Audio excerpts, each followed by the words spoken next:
Hello viewers, কেমন আছেন সবাই? আজকে আমি আপনাদের মধ্যে আরও একটা টিউটোরিয়াল নিয়ে এলাম যে কিভাবে আপনারা ডিসক্রিপশন কিওয়ার্ড দিবেন।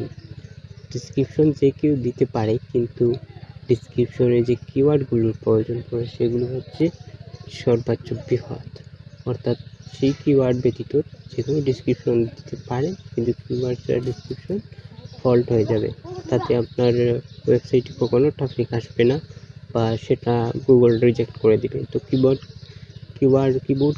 কীভাবে দিতে হয়, ডিসক্রিপশন কীভাবে দিতে হয়, কীভাবে লিখতে হয়, A to Z আজ আপনাকে জানিয়ে দেবো আপনি। তো দয়া করে বন্ধুরা ভিডিওগুলো শুরু থেকে শেষ পর্যন্ত স্কিপ না করে দেখতে থাকেন, তাহলে বুঝতে পারবেন কীভাবে আপনারা কিওয়ার্ড দেবেন। তো প্রথমে আমি ক্রোম ব্রাউজার ওপেন করে ব্লগার প্রোফাইলে চলে গেলাম।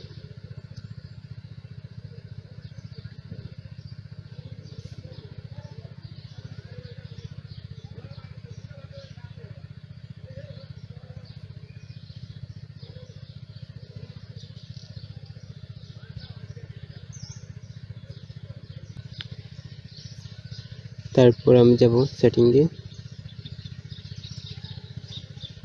সেটিংয়ে যাওয়ার পর এখানে আছে, প্রথমে আছে টাইটেল টু আন্ডারস্ট্যান্ড এসটি, আমি সেটা দিয়ে রেখেছি। আপনারাও আপনাদের চয়েস মতো একটা দিয়ে রাখতে পারেন, যে নামে আপনারা এই ব্লগটা দেখাতে চান বা প্রোভাইড করাতে চান সেই নামই দিয়ে রাখবেন। মনে রাখবেন সবসময় টাইটেলটা হচ্ছে সবচেয়ে ইম্পর্টেন্ট। সো ডিসক্রিপশন আমি কীভাবে দেবো, যেমন ধরুন আমার টাইটেলটার নাম আছে 20 স্ট্যান্ড এইচডি, অর্থাৎ এখানে কোনো গ্যাপ থাকবে না। 20 স্ট্যান্ড এইচডি এটা হচ্ছে আমার টাইটেল নেম, এখানে কোনো গ্যাপ থাকবে না। তো আমি এটাকে কমা দিয়ে দেব। তারপর আর একটা লিখবো, যেমন ধরুন আমার একটা মুভি রিলেটেড, তাই দেব 9x movies, Hindi dubbed movie,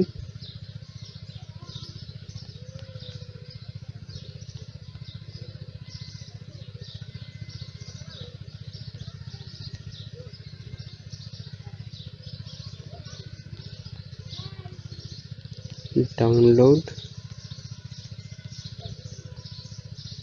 two rent. So এভাবেই আপনারা লিখবেন। তো আমি কমপ্লিট করে ফেলছি।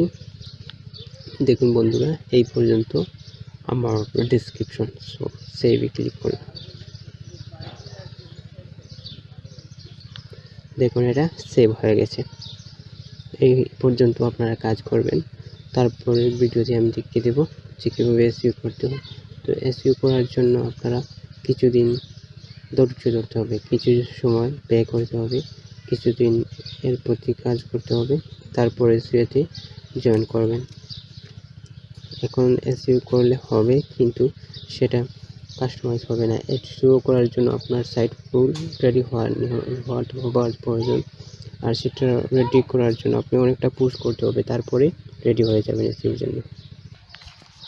সো ফ্রেন্ড, সবসময় মনে রাখবেন আপনারা যে এসইও করতে হলে আপনাদের এখানকার ফুলি কাস্টমাইজ করার প্রয়োজন। আর এটা অলরেডি কাস্টমাইজ করা শেষ হয়ে গেছে, কিন্তু তারপরও আমি অনেকটা পুশ করে স্কোয়ারের যতগুলো লেভেলের প্রয়োজন আছে সবগুলো আমি ক্রিয়েট করার পরই আমি এসইওতে যাব, তখন আমি টিউটোরিয়াল বানাবো। কারণ যতগুলো লেভেলস বানানোর প্রয়োজন, যতগুলো পুশ করার প্রয়োজন, তা এসইওর আগে যদি আমরা করে ফেলি, তাহলে আমাদের যে লেভেলটা আছে সেটাও এসইও হয়ে যাবে, গুগলে ইন্ডেক্স হয়ে যাবে।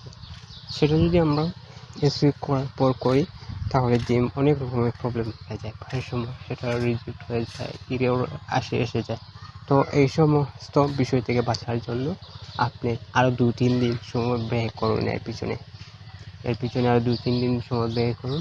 তারপর অনেকটা পুশ করে এটা সুন্দর করে সাজিয়ে নিন, তারপর এসইওর জন্য রেডি হয়ে যাবেন। আগামী ভিডিওতে আপনাদেরকে দেখাবো যে এসইও এর আগে আপনারা ব্যাকলিং কীভাবে ক্রিয়েট করবেন।